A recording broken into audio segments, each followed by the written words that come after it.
ये एक्सरसाइज है 7.4 partial fraction. बहुत इंपॉर्टेंट एक्सरसाइज है क्योंकि इसके और में ट्रिकी क्वेश्चन आता है तो पार्शियल फ्रैक्शन का क्वेश्चन करना ज़्यादा बेटर होता है। सबसे पहले तो ये ध्यान रखना होता है कि जो न्यूमरेटर की डिग्री है वो डिनोमिनेटर से कम होनी चाहिए, अदरवाइज आपको इसको डिवाइड करना है। ये पॉइंट बहुत इंपॉर्टेंट है क्योंकि ज़्यादातर वो आपको ऐसा क्वेश्चन दे देते हैं जिसमें या तो इक्वल होती है पावर और या होती है ज़्यादा और आप उसे डिवाइड करना भूल जाते हो।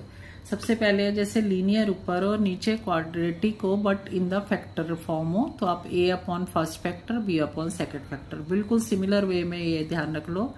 हो सकता है ऊपर क्वाड्रेटिक है नीचे क्यूबिक है बट इन फैक्टराइजेशन फॉर्म तो a upon first factor b upon second factor c upon third factor हो सकता है, या लीनियर भी हो, कुछ भी ना हो। बस आपको ये ध्यान रखना है ऊपर वाले की डिग्री नीचे वाले से कम हो। इसमें 2 फैक्टर नीचे है, इसमें 3 है।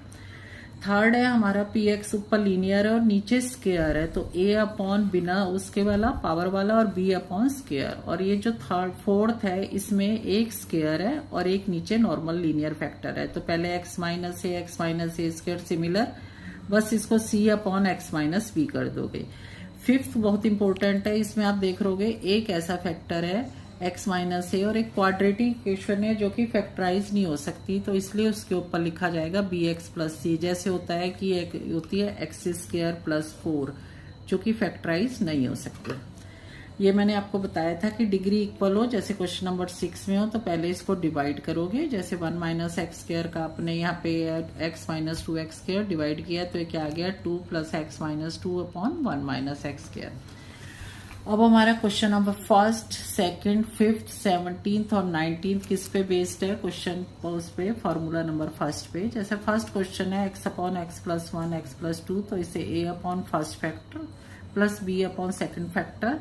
ये जो आपको जनरली सिखाया जाता है वो सिखाया जाता है इक्वेटिंग कोफिशिएंट, पर इससे इजी मेथड है कि जो फर्स्ट सेकंड इनमें क्या करो कि जैसे 2 फैक्टर है, एक x प्लस 2 एक x प्लस 1, इसको 0 पुट करोगे तो x माइनस 1 आएगा और इसको 0 पुट करोगे तो x माइनस 2 आएगा। तो एक बार x को माइनस 1 रख दो, इससे a की वैल्यू आएगी। एक बार x को माइनस 2 रख दो तो b की वैल्यू आ जाएगी। कोई क्वेश्चन इक्वेटिंग कोफिशिएंट से भी हो सकता है पर इजी इससे रहता है। तो इससे आपकी a और b की वैल्यू आ गई। a हमारा आ गया -1, b आ गया 2। इसका सिंपल इंटीग्रेशन है log ऑफ x प्लस 1 और इसका log ऑफ x प्लस 2, ये 2 पावर ऊपर कर देंगे। log a minus log b log a upon b। 17th question is also similar question, बस ध्यान रखा करो जब cos x dx दिख रहा है तो आप जनरली इसमें sin x को t पुट करते हो तो उससे क्वेश्चन हो जाएगा। तो ये आ जाएगा 1 minus T upon 2 minus T, तो a upon 1 minus T 2 upon T minus 2 minus T. तो नेचुरली बात है एक बार t को 1 रखोगे और एक बार t को 2 रखोगे। इसके बाद जैसे आपका ये क्वेश्चन आता है 19th क्वेश्चन, ये 19th और 18th दोनों एक जैसे क्वेश्चन है पर थोड़ा सा इनमें डिफरेंस है। ये बहुत इंपॉर्टेंट क्वेश्चन है दोनों। इसमें बेटा देखो 2x dx के साथ दिख रहा है, नीचे x square plus 1 x square plus 3। जो 18 क्वेश्चन है इसमें आप देख रहे हो इसमें सिर्फ x स्क्वायर दिख रहा है, कहीं 2x नहीं दिख रहा। तो जिसमें 2x दिख रहा है इसमें तो आप 2x स्क्वायर को t पुट करोगे तो 2x dx dt आ जाएगा। तो ये आ जाएगा 1 upon T plus 1 is to T plus 3। तो वही फर्स्ट वाला फॉर्मूला लगेगा a upon T plus 1 b upon T plus 3। तो एक बार t प्लस 1 को 0 रखोगे तो t माइनस 1 रख देना, उससे वैल्यू आ जाएगी a की। एक बार t को माइनस 3 पुट करोगे तो बेटा b की वैल्यू -2। तो 1 अपॉन 2 टी प्लस 1 ये t प्लस 3। ये बिल्कुल सिंपल तरीके से क्वेश्चन हो जाएगा। 18 क्वेश्चन बहुत इंपॉर्टेंट है, मैंने कहा है दोनों में थोड़ा सा डिफरेंस है, इन दोनों में से ज्यादातर पेपर में क्वेश्चन आता है। इसमें आपने एक चीज ध्यान रखनी है कि for the purpose of partial fraction only you have to put X square is equal to Y. तो एक्स स्क्वायर को y पुट करोगे तो y square plus 3y upon 2 y square plus 7y plus 12। तो naturally बात है दोनों की power equal है तो पहले आप डिवाइड करोगे तो ये आ जाएगा 1 माइनस 4y। देखो ये दिस अपॉन दिस होता है हमेशा। 1 minus 4 is to 4y plus 10 upon this, 2 common लोगे 2y प्लस 3। इसके क्या करोगे बेटा partial fraction, a upon Y plus 3 plus b upon Y plus 3, a is to Y plus 4 b is to Y plus 3। एक बार naturally बात है y को -3 put करोगे, एक बार y को 4 पुट करोगे तो ये जो पूरी की पूरी इक्वेशन है ना इस फॉर्म में आ जाएगी 1 minus 2 upon -1 upon 3 plus this. अब इसमें आपने क्या करना है y स्क्वायर को t पुट करना है और फिर इसका वो इंटीग्रेशन करना है। इसमें तो आपको पुट करना था एक्स स्क्वायर टी, इसमें जो एक्स स्क्वायर को वाई करना है for the purpose of partial fraction only. Next हमारा देखो बेटा ये क्वेश्चन आता है, ये हमारा थर्ड टाइप था तुम्हें याद हो तो, जिसमें देखो x minus plus 1 x minus 2 x plus 3, ये हमारा सेकंड वाला है। तो a upon first factor, b upon second factor, c upon third factor. तो अब नेचुरली बात है, एक बार x को -1 पुट करना, एक बार x प्लस 2 को 0 रखोगे x2, एक बार x को 2। इससे आपकी क्या हो गया, a की वैल्यू आ गई 5/3, b की वैल्यू आ गई -5/2 और c की आ गई 5/6। तो इसका आप सिमिलर वे में इंटीग्रेशन कर दोगे। ये हमारा सेकंड वाला था कि 3 है, 3 फैक्टर नीचे और ऊपर लीनियर है और नीचे क्यूबिक है। अब ये हमारा थर्ड फॉर्मूला है जो आपको याद हो कि ऊपर लीनियर है और नीचे स्क्वायर है, तो a अपॉन बिना स्क्वायर वाला प्लस b अपॉन स्क्वायर वाला। तो a upon X plus 2, b upon X plus 2 square. इस वाले में एक चीज का ध्यान रखना है, एक बार तो आप x माइनस 2 पुट कर सकते हो, पर आप क्या है कि आप नेचुरली बात है आप किसको पुट करोगे, तो इसमें बेटा इक्वेटिंग द कोफिशिएंट करो। और सबसे इजी रहता है कि जैसे इक्वेटिंग कोफिशिएंट में x का कोफिशिएंट 3 है और यहाँ x का कोफिशिएंट क्या है, ax plus 2a plus b। ठीक है बेटा, तो x का कोफिशिएंट यहाँ a है तो a 3 आ गया, यहाँ पे a की वैल्यू कितनी आ गई 3 upon X plus 2, -7 upon X plus 2 square का क्या इंटीग्रेशन होगा, वही X plus 2 raise to power -2 plus 1 upon D of X plus 2। अब ये जो 9th क्वेश्चन है ये थोड़ा सा ट्रिकी है और ज्यादा इसमें उसकी जरूरत नहीं है। पहले देखो बेटा एक्स स्क्वायर कॉमन लो तो x -1 कॉमन लो x -1, तो ये आ जाएगा x -1 is to X square -1। इसको लिख सकते हो x -1 is to X plus 1।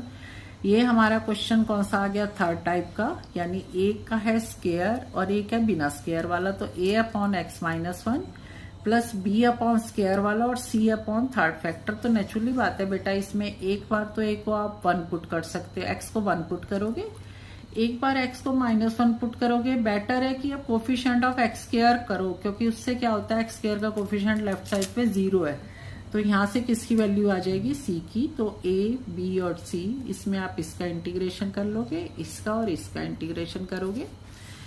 Next जैसे क्वेश्चन है 2x - 3, ये भी सिमिलर है। इसमें देखो सिर्फ इसमें x -1, x प्लस 1 और 2x प्लस 3, एक बार x को -1 पुट करोगे, एक बार x को 1 और एक बार x को -3/2। 12 क्वेश्चन इंपॉर्टेंट इसलिए है कि देखो बेटा ऊपर पावर 3 है नीचे 2 है, तो आपको पहले डिवाइड करना है। नेचुरली बात है x से डिवाइड होगा तो ये होगा x प्लस 2x प्लस 1। इसमें कोई कंफ्यूजन नहीं होना चाहिए। जैसे 25 को 6 से डिवाइड करते हो तो हम क्या लिखते हैं 4 प्लस 1 अपॉन 6। ठीक है, ये ऐसे चलता है। तो a upon this factor plus b upon this factor, फिर सिंपल तरीके से क्वेश्चन कर लोगे। इसके बाद देखो ये हमारा लास्ट फॉर्मूला था, आपको याद हो तो, कि जो एक तो फैक्टर है और दूसरा क्वाड्रेटिक है जिसके फैक्टर नहीं हो सकते, तो हम लिख देंगे a upon 1 minus X plus B X plus c upon 1 plus X square. LCM ले लोगे। इसमें आप क्या करोगे, सबसे पहले x को 1 पुट कर देना, एक फैक्टर तो a की वैल्यू निकल आई। फिर कोफिशिएंट ऑफ एक्स स्क्वायर देखो इधर 0 है और इधर कितना है a, और यहाँ से कितना है बेटा -b, तो a -b 0, तो a आ गया b के इक्वल। ठीक है, b आ गया 1। एक बार कांस्टेंट को करोगे तो यहाँ कांस्टेंट 2 है और यहाँ कांस्टेंट कितना है a प्लस c, तो a प्लस c हमारा 2 आ गया, यहाँ से c1 आ गया। इससे क्वेश्चन इजीली हो जाएगा। ये थोड़ा सा स्टेप याद रखना बेटा, जब x plus 1 upon 1 plus X square है, मैंने आपको कल भी बताया था कि ऊपर इसका डेरिवेटिव देखने के लिए 1 प्लस एक्स स्क्वायर का डेरिवेटिव 2x है, तो 2 से डिवाइड 2 से मल्टीप्लाई, तो f dash X upon F X can be return as log of F X, कल ही बताया गया था। और 1 प्लस एक्स स्क्वायर का नेक्स्ट ये क्वेश्चन इंपोर्टेंट क्वेश्चन है, 2 लास्ट बचे हैं। तो 1 upon X raise to power 4 minus 1, X plus 1, X minus 1 is to X square plus 1। ये फॉर्मूला हालांकि है नहीं, but a upon first factor b upon second factor, क्योंकि इसके फैक्टर नहीं हो सकते इसलिए सी एक्स प्लस डी। अब एक बार तो आप x को 1 पुट कर देना बेटा, एक बार x को -1 पुट कर देना, ये 2 वैल्यू तो निकल आएंगी। फिर आप कोफिशिएंट ऑफ एक्स क्यूब कर दो और कांस्टेंट कर दो, उससे आपकी सी और डी की वैल्यू आ जाएगी। तो इससे क्वेश्चन बिल्कुल इजीली हो जाएगा। ए की रख दी, बी की रख दी और सी और डी। सी नेचुरली बात है 0 आया है तो -1/2 इसका tan इनवर्स, इसका लॉग, इसका लॉग। ये क्वेश्चन पेपर में बहुत बार आता है। ये जरूरी नहीं है कि x raise to power n ना, ये ऐसे भी आ सकता है 1/x is to x raise to power 5 + 1, 6 + 1, x raise to power 6 - 1, कुछ भी हो सकता है। इसमें आपने क्या करना है, इसको t पुट कर देना है। तो जब इसे t पुट करोगे n is to x raise to power n - 1 is to dx is dt, dx is dt upon n is to x raise to power n - 1। आप dx की जगह dt is to n x raise to power n - इन दोनों को जब बेटा multiply करोगे तो x raise to power n आ जाएगा। तो यानी ये क्या आ जाएगा, dt upon n is to x raise to power n is to x raise to power n + 1। फिर वही t था, तो क्वेश्चन हो जाएगा 1/n is to dt upon t is to t + 1। ये फर्स्ट से फिर पार्शियल फ्रैक्शन हो गया, a अपॉन t और b इज टू t + 1। इसका एक बार आप t को 0 रख दोगे, एक बार t को -1 रख दोगे, इससे आपकी वैल्यू आ जाएगी। क्वेश्चन मैं दोबारा कह रही हूँ कि बहुत इंपॉर्टेंट क्वेश्चन है, किसी भी तरीके से आ सकता है कि dx upon x is to x³ + 1, x raise to power 4 + 1, कुछ भी आ सकता है।